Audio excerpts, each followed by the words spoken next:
Even for someone born into royalty, there is something almost otherworldly about stumbling upon a Georgian masterpiece that has been quietly waiting in the background, as if holding its breath for the moment it can finally shine.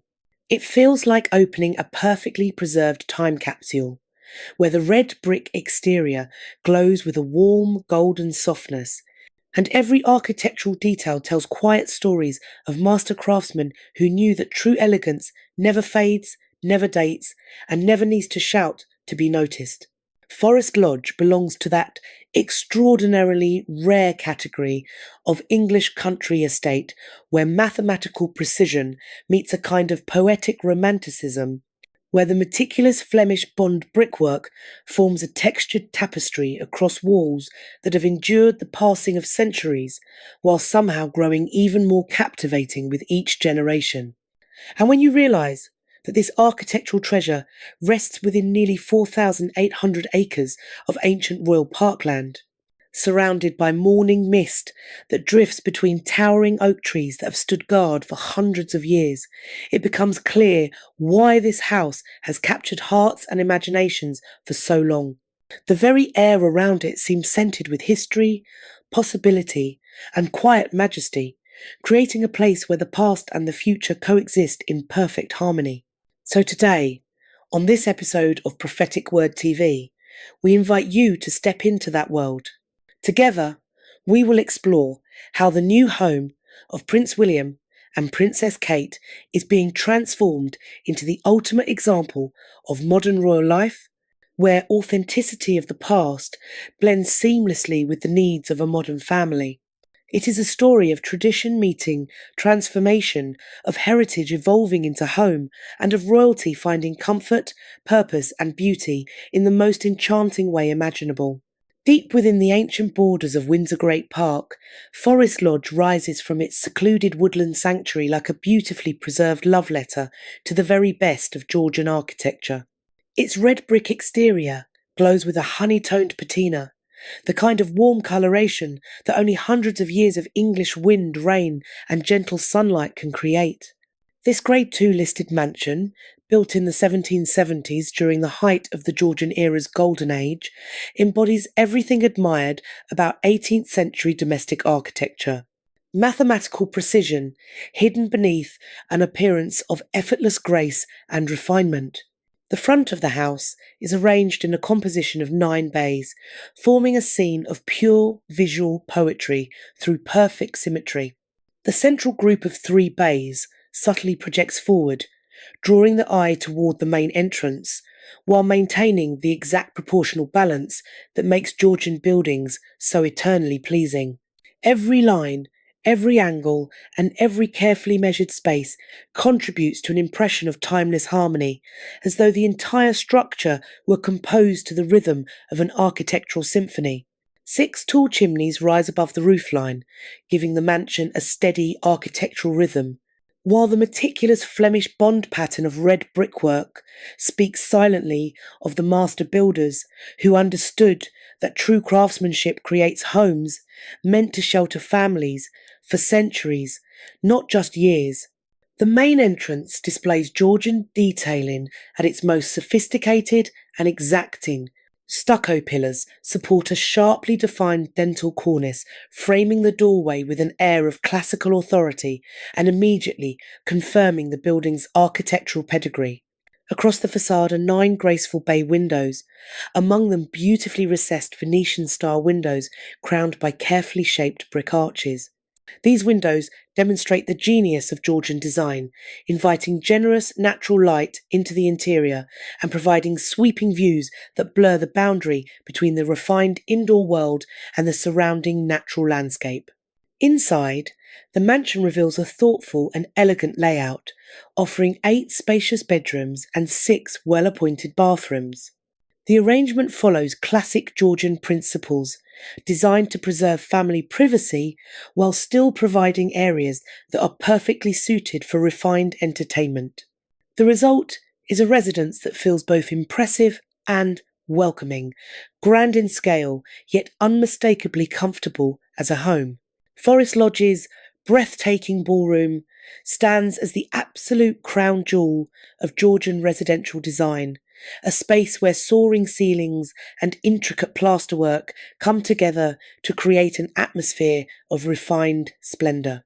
For generation after generation, this grand room has welcomed notable visitors, offering an experience that feels less like entering a ballroom and more like stepping into a chapter of living history. The ceilings rise high above the polished floors, covered in elaborate plaster patterns that showcase the unmatched precision and artistry of the period. Suspended from above, magnificent chandeliers cast a soft, shifting glow across the room. Their light dances across the ornate ceiling details, turning even a simple gathering into something worthy of celebration, and elevating a quiet evening into a moment that feels significant. The warm illumination highlights every curve and contour of the plaster, revealing craftsmanship that represents the highest standard of its era. Throughout the mansion, original stonework allows visitors to physically touch the past, offering a tangible link to the hands that shaped the building centuries ago. Elaborate plaster cornices flow elegantly between the walls and the ceiling, creating seamless and sophisticated transitions that reflect the Georgian obsession with harmony, symmetry, and perfect mathematical proportion. Every detail within this space reinforces the idea that beauty, when crafted with intention and skill, becomes timeless. Marble fireplaces serve as both functional heating sources and striking decorative centerpieces, each one a distinct example of Georgian stone craftsmanship. Their classical surrounds reflect the era's seamless blending of aesthetic beauty with everyday practicality, showing that elegance never needed to sacrifice usefulness. The hallway, crowned with a dramatic half-barrel vaulted ceiling, immediately commands attention from the moment a visitor steps inside. This bold architectural flourish reveals the ambition that separated exceptional Georgian country houses from those that were merely adequate. Throughout the mansion, traditional six-panel doors maintain the authenticity of the period, reinforcing the architectural integrity of the entire home.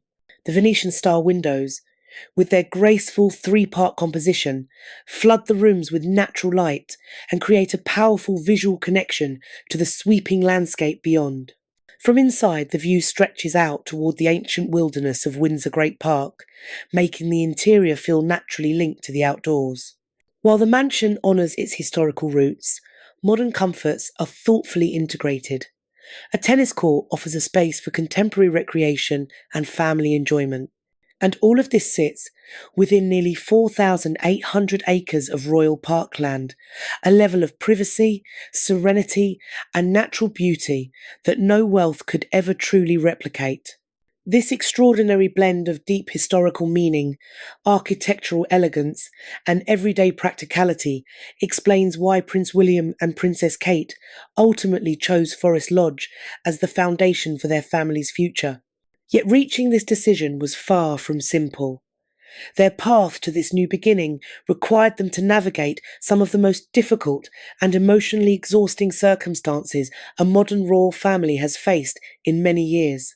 Forest Lodge represents not just a house, but a refuge, born from a profound need to escape memories that turned their former home from a sanctuary into a place filled with pain, tension, and uncertainty.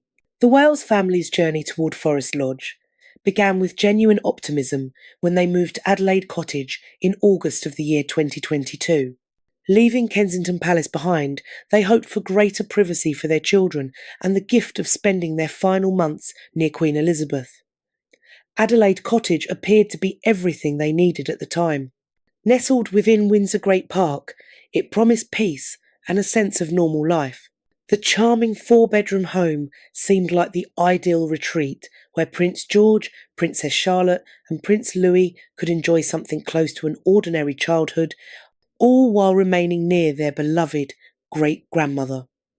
For a brief moment, everything seemed right, filled with hope for a quieter, more grounded chapter in their family's life. Cruel fate intervened barely 2 weeks after their arrival, on August 26th, when Queen Elizabeth II passed away peacefully at Balmoral Castle on September 8th, transforming what they hoped would be a family sanctuary into a home forever marked by sorrow. A royal source later confided to the British Broadcasting Corporation, Windsor has become their home. However, over the last few years, while they have lived at Adelaide Cottage, there have been some really difficult times. Prince William would eventually describe everything that followed as the hardest year of my life, a heartbreaking statement from a man who lost his mother at the age of 15 and already understood grief more deeply than most people ever will. And then the next devastating blow arrived. In the early weeks of the year 2024, on January 16th, Princess Kate was admitted to the London clinic for what Kensington Palace described as planned abdominal surgery, a procedure believed to be routine and without complications. What should have been a straightforward medical event soon became the moment that shattered any lingering sense of security their family had left. Post-operative tests revealed the presence of cancer, a discovery that came as a shocking blow. In her later video message, spoken with visible emotion, Kate explained how the news shattered whatever sense of safety and calm their family had managed to hold on to. Any fragile feeling of stability that Adelaide Cottage once offered disappeared in an instant. By late February of the year 2024, Kate began a course of preventative chemotherapy. This marked the beginning of many long months of treatment that would keep the princess at 42 years old, largely away from public duties and, heartbreakingly, from many ordinary family moments. Within the modest rooms of Adelaide Cottage, William found himself navigating an almost impossible balance. He cared for 3 young children, offered constant support to his wife as she faced cancer treatment, and simultaneously fulfilled the demanding expectations of his royal role. The weight of responsibility pressed harder with every passing day. Then, the situation grew even more overwhelming. In that same month of February, King Charles III received his own cancer diagnosis. With his father battling illness and his wife undergoing treatment, William was suddenly carrying unprecedented responsibility. He became not only the heir to the throne, but also the primary caregiver and emotional anchor for his entire family, shouldering burdens that would have tested even the strongest of individuals. As heir to the throne, the burden falls directly on his shoulders, observed News Corporation columnist Louise Roberts, capturing in a single sentence the staggering weight that dropped onto William's life during those difficult months. Inside Adelaide Cottage, every room carried echoes of strain, uncertainty, and emotional turbulence. The family breakfast table became a place where William gently explained Mummy's absences. The living room often hosted whispered discussions about treatment schedules, medical appointments, and rearranged responsibilities. Upstairs, in the quiet of their bedrooms, 3 young children ask questions no parent ever feels fully prepared to answer. Prince George, Princess Charlotte, and Prince Louis, aged 11, 9 and 6 at the time of their mother's illness, came to know their home not as the peaceful refuge it was meant to be, but as a place wrapped in hushed conversations, cancelled plans, and emotional fragility. The atmosphere, once filled with ordinary family rhythms, now held a constant undercurrent of worry that seeped into even the most everyday moments. William's emotional breaking point eventually unfolded in public. While visiting Cape Town in November of the year 2024, he spoke with a level of raw honesty that startled even seasoned royal commentators. In what was described as an unusually open and deeply candid interview, he admitted, "Honestly, it's been dreadful. It's probably been the hardest year in my life." But it was his next words that resonated most powerfully around the world. "I'm so proud of my wife. I'm proud of my father for handling the things that they have done. But from a personal family point of view, it's been brutal." That single word, brutal, lingered in headlines and public conversation long afterward, capturing more truth in 2 syllables than any prepared royal statement ever could. Adelaide Cottage was meant to be a sanctuary, a quiet retreat, where their children could grow with a sense of calm and sheltered normality. Instead, it became inseparably tied to the darkest, heaviest chapter of their married life. Its walls quietly absorbed moments too painful to revisit, holding memories too heavy for a family determined to heal. And so, as their lives shifted forward, Forest Lodge emerged not just as a home, but as the possibility of renewal. Its story, like that of so many royal residences before it, reflects a deeper truth. These historic homes do more than house generations. They witness heartbreak, weather personal storms, and, when the moment comes, offer spaces where healing and new beginnings can finally take root. Forest Lodge's evolution from a quiet country residence into a royal sanctuary takes on even deeper meaning. When we trace the rich web of history that has woven this Georgian masterpiece into the story of British royalty for more than 2.5 centuries. Originally known as Holly Grove, when it was constructed in the 1770s, the house first began its journey toward royal importance when it was purchased in the year 1803 by Spencer May. His acquisition of the estate carried with it a legacy that was both historically significant and morally complex, reflecting a pattern shared by many grand country houses of England at the time. May's considerable wealth came from sugar plantations in British Guiana, including the Lucenor, Cane Grove and Annandale estates. These plantations stand as a powerful and sobering reminder of how colonial enterprise and exploitation generated the immense profits that built and sustained many of England's most admired architectural treasures. The refined elegance of Forest Lodge's facade, with its red brick symmetry and classical proportions, carries not only the beauty of Georgian design, but also the layered complexity of the era that financed its creation. Its walls, like many of its time, silently hold the contradictions of history. Architectural brilliance set against the uneasy realities of empire, commerce, and human cost. The Crown's acquisition of the estate on June 27, 1829, during the premiership of the Duke of Wellington, marked a pivotal moment in the home's long narrative, officially bringing the property into royal service. It was designated as the residence of the Deputy Ranger of Windsor Great Park, a role of both practical responsibility and symbolic prestige. This transition reflected not only the mansion's outstanding architectural merit, but also its strategic importance within the royal estate, setting in motion a legacy of distinguished royal occupancy that would continue through multiple generations. Among the earliest notable residents were William Fremantle, Francis Seymour, who later became the 5th Marquess of Hertford, and the Honourable Augustus Littleton. Each of these figures left a subtle but enduring imprint on the house's growing status, strengthening its reputation not merely as a residence, but as a home of distinction, discretion, and quiet influence within royal circles. Perhaps the most intriguing and colourful chapter in the estate's identity unfolded in the year 1936, when King Edward VIII expressed his wish for the home to be leased to his equerry, Sir John Aird. What might have been a simple administrative decision quickly evolved into a surprisingly passionate debate about the property's name. Sir John strongly disliked the original name, Holly Grove, finding it unsuitable and, in his view, lacking dignity. He pressed ardently for a new name, one that he believed better reflected the spirit of the residence. His efforts succeeded, and the estate was formally renamed Forest Lodge, a title that has remained ever since.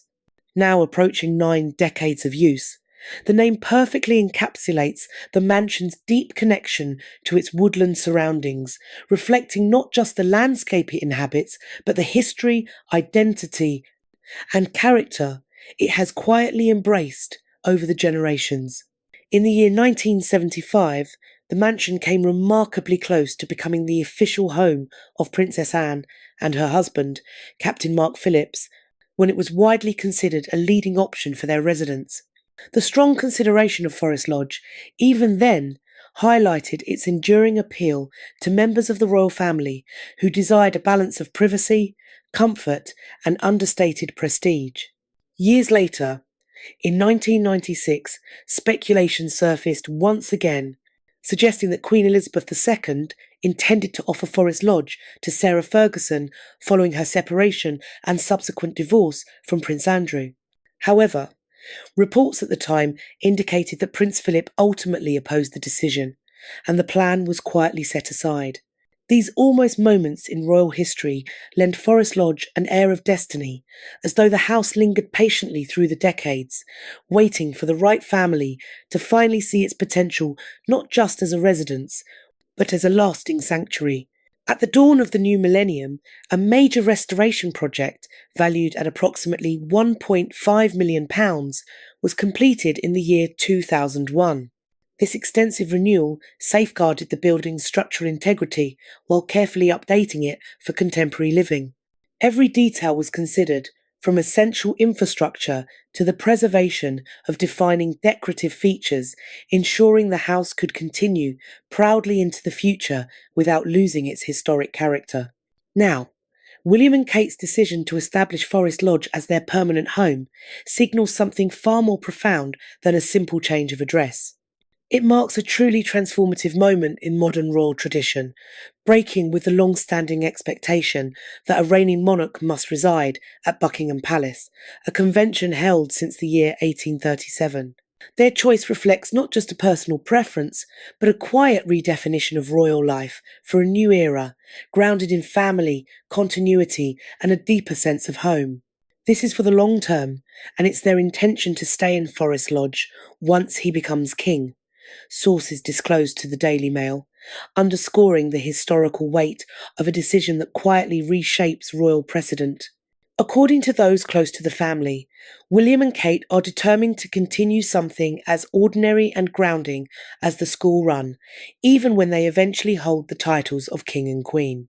The priority, they insist, is stability for their children, placing everyday presence above long-standing ceremonial expectation in a way that reflects deeply modern parenting values.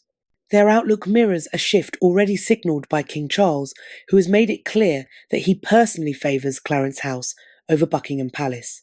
The latter, a symbol of monarchy for generations, is currently undergoing an extensive renovation programme expected to continue until the year 2027.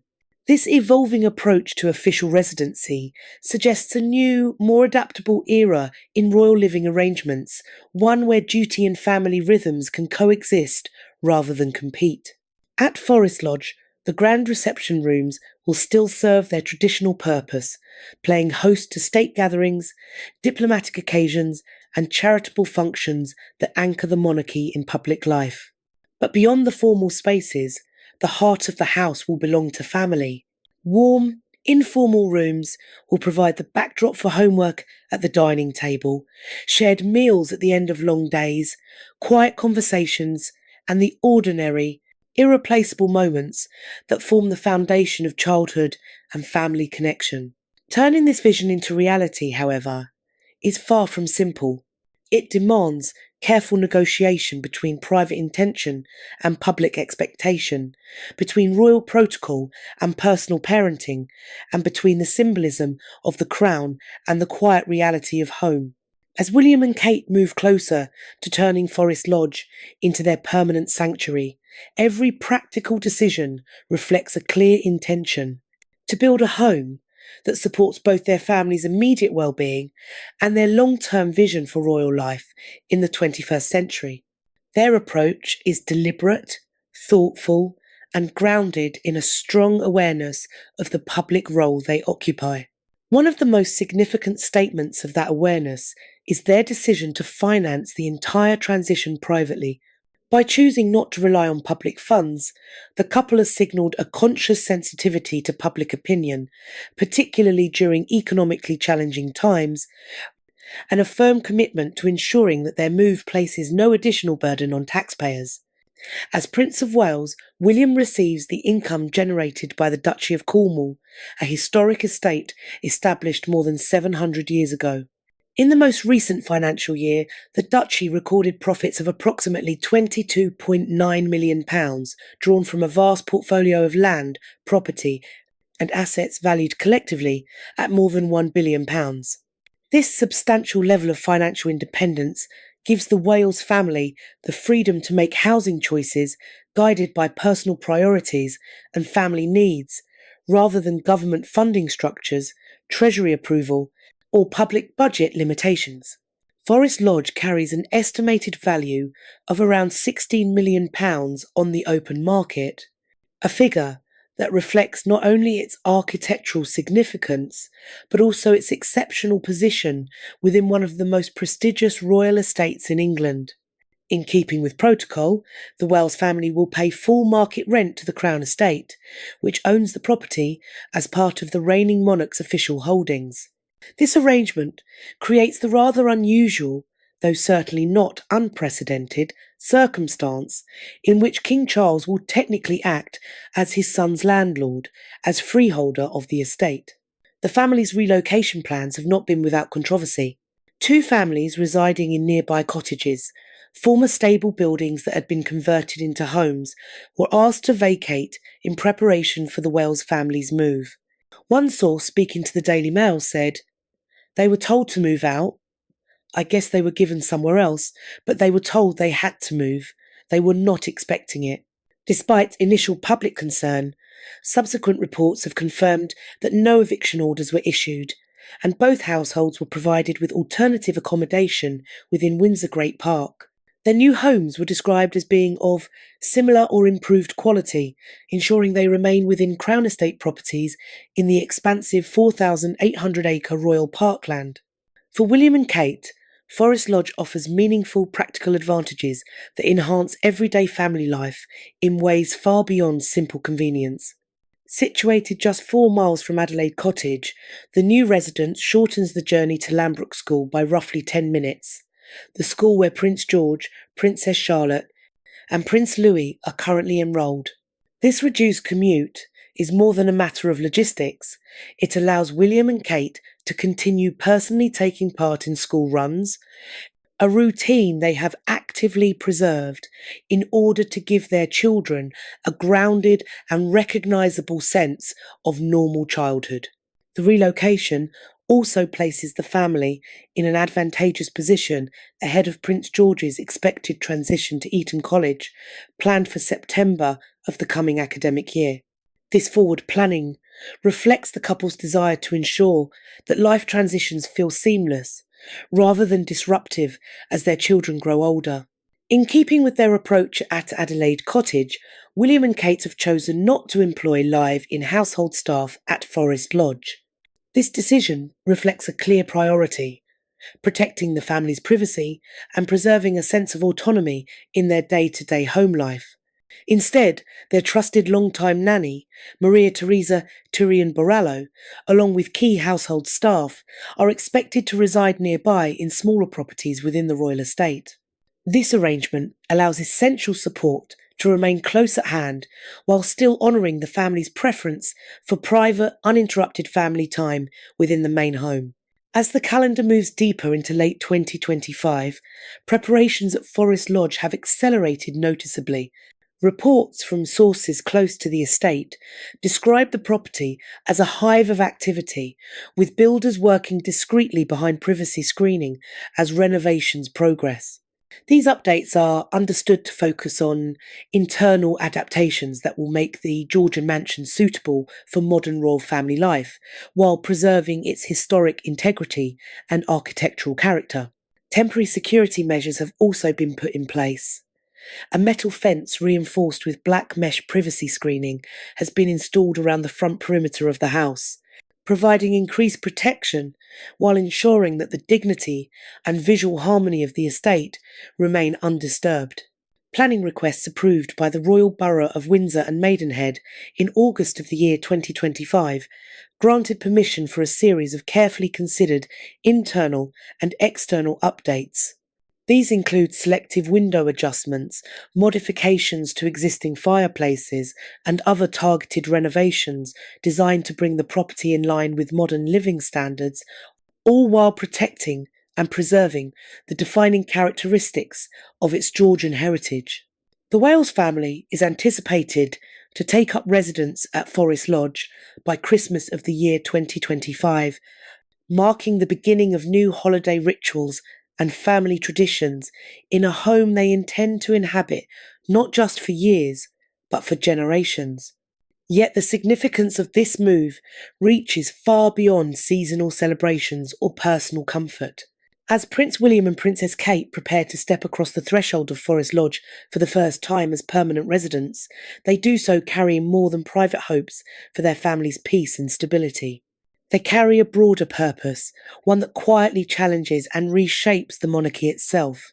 Their decision raises a timeless question, not only for royalty, but for every family. What truly makes a house a home? In choosing warmth over grandeur, presence over tradition, and continuity over convention, they are redefining not just a residence, but the very heart of modern royal life. Their decision to make Forest Lodge their permanent home is far more meaningful than a simple choice of residence. It reflects a new philosophy of royal life, one rooted in family stability, emotional renewal, and genuine connection rather than the ceremonial grandeur that has historically defined monarchy. The refined elegance of the mansion's Georgian design provides an ideal architectural stage for this evolution, offering a home capable of shifting effortlessly from quiet, personal family moments to the formal occasions demanded by royal duty.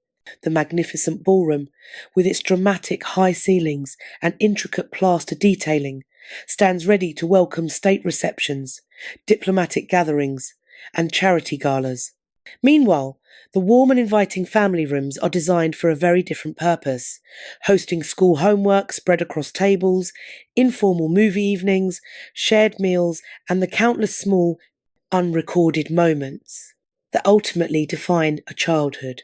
This balance of grandeur and intimacy reflects William and Kate's vision for a modern monarchy, one that preserves the dignity, responsibility, and openness expected of the crown, while ensuring their children grow within the kind of stability, warmth, and love that every family seeks and deserves. The 8 bedrooms of Forest Lodge offer far more than sleeping quarters. They represent continuity, security, and the rare privilege of permanence, providing Prince George, Princess Charlotte, and Prince Louis with something few royals in history have experienced: the opportunity to grow up in a single family home throughout all their formative years.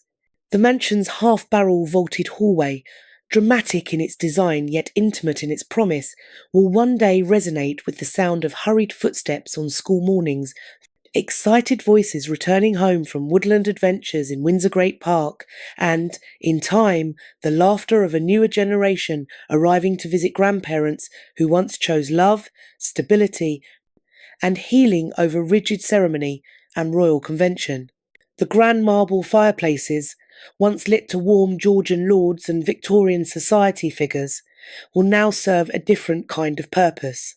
Their flames will flicker over informal family conversations, evening gatherings, and relaxed winter weekends, becoming places where warmth means more than temperature, it means togetherness.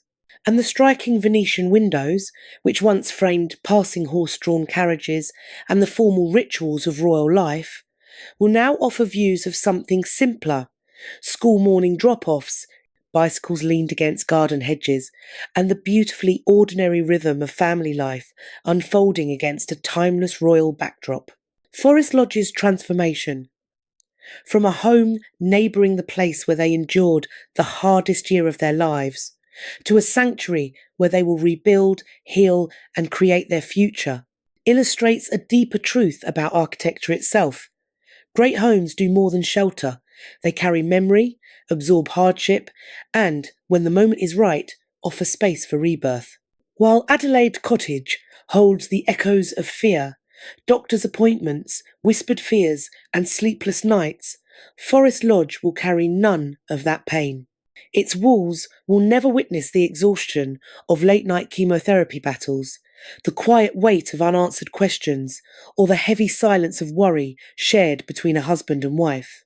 Instead, this house will become a stage for recovery, celebration, laughter slowly returning, and the gentle rebuilding of family life. It will be the place where relief replaces uncertainty, where ordinary days return to feel extraordinary again, and where resilience finally gives way to renewal. Their decision to remain at Forest Lodge, even after William one day ascends to the throne, is more than symbolic. It is a direct and deliberate break from centuries of royal precedent. It speaks to a clear intention. Stability for their children will outweigh expectation. Normalcy will outweigh spectacle, and family will outweigh ceremony.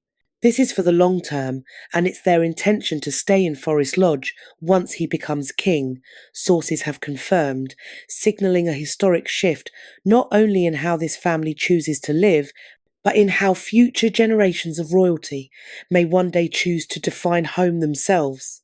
This decision reflects a deeply modern view of monarchy, one that recognises a simple but powerful truth: a sovereign can lead with greater clarity, strength, and compassion when their personal life rests on stability, love, and genuine connection.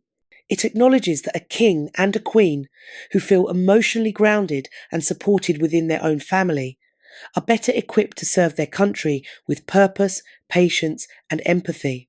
Their pledge to continue doing the school run, even when they hold the ultimate royal titles, is far more than a charming anecdote. It is a statement of intent. It shows their commitment to normalising elements of family life where possible, proving that the monarchy can evolve without losing its dignity, its accessibility, or its sense of duty. They are demonstrating that tradition and transformation can coexist, that service does not have to mean sacrifice of family, and that leadership can be both regal and human. Forest Lodge will stand as more than a home. It will become a living case study of 21st century monarchy emotion, illustrating how royal families can uphold their historic roles while intentionally nurturing the emotional well-being of the next generation. Within its walls, the Wales children will grow surrounded not only by history, duty, and legacy, but also by something equally important: safety, affection, consistency, and the quiet confidence that comes from simply being a family first. As William and Kate prepare to open the doors to this new chapter at Forest Lodge, they are doing more than writing a new story for their own household. They are helping to shape the future blueprint of monarchy itself, offering a vision of what it means to lead not only with a crown, but with care, purpose, and heart. In choosing healing over rigid tradition, steadiness over spectacle, and genuine family connection over formal protocol, William and Kate have found in Forest Lodge something far greater than a residence. They have discovered a foundation not just for their household, but for the future direction of the monarchy itself. It is a statement of values made in brick and timber, a new chapter written not through declaration, but through decision, and one that places human connection at the heart of royal life. And now, we turn to you. We would love to hear your thoughts in the comments. Do you feel that Forest Lodge perfectly reflects William and Kate's style, priorities, and vision for family life? Or do you think a different powerful setting would have suited them better? We're genuinely excited to hear your perspective. Thank you for joining us for another episode of Prophetic Word TV.